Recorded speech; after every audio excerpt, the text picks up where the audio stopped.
If you are feeling drowned in the sea of sins, when your heart is constantly berating you from the inside, then it is a return back call from your Creator. If you are looking for a proper direction to refreshen your Iman, then our best-selling book, 100 Heart-Touching Stories to Revive Your Iman and Faith, must be your most preferable selection to read right now. The link is in the description box below. Barack Obama and his wife Michelle Obama have produced a strange film that goes by the name of Leave the World Behind.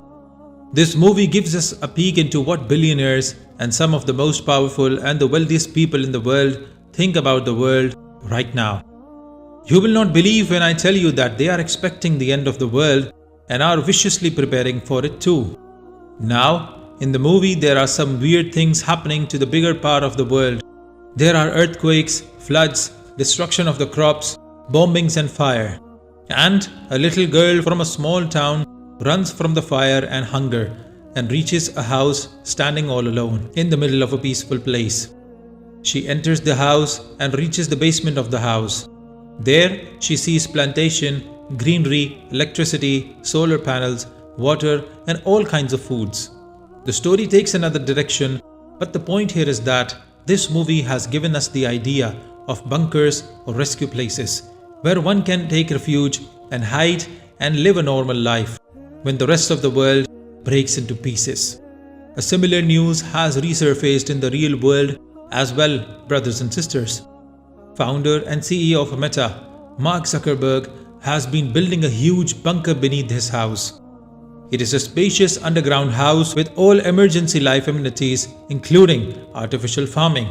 Investigation reveals that Mark Zuckerberg is creating a massive underground bunker worth $100 million in Hawaii. This is something that needs to be talked about, especially after Leave the World Behind came out, and the features on this house or underground bunker is absolutely wild. So years ago, he bought a massive plot of land that could fit 500 football fields worth $170 million. The land plus the construction makes it the largest private project ever. Property is covered by security guards and large walls so no one can see what's being built, and all the workers are signed to an NDA, which is almost unheard of. Now let's get to the features. It will have 12 buildings and 30 bedrooms and bathrooms with 2 mansions that are connected by an underground tunnel that branches into an underground bunker. It's going to have its own energy, food, and water supply, a living space, a mechanical room, and an escape hatch that can be reached by a ladder. It'll be soundproof, they'll have blind doors that are operated by keypads, and it'll be made with metal filled with concrete, which basically makes it indestructible. The real question is, does Zuckerberg and all these other billionaires making bunkers know that something is coming, or are they just preparing for the worst? This rings a bell, doesn't it, brothers and sisters?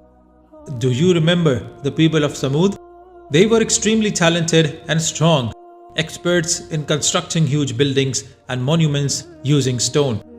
The Quran mentions how the society grew very proud of their accomplishments and began building huge castles, palaces and other structures as status symbol of their power. This is mentioned in Surah Ash-Shu'ara, ayat 128 till 129. Do you construct on every elevation a sign amusing yourself? And take for yourself palaces and fortresses that you may abide in eternally. They were given a chance by Allah to turn back to Him, especially knowing what had happened to the people of Ad for their disobedience. The Quran mentions the warning from Prophet Hud, who said, "Will you not fear Allah?" They believed that nothing could ever happen to them because they have built themselves huge stone buildings where they can take refuge and protect themselves if and when the world ends. But guess what happened? They got what the Almighty intended to give them, and that was their punishment.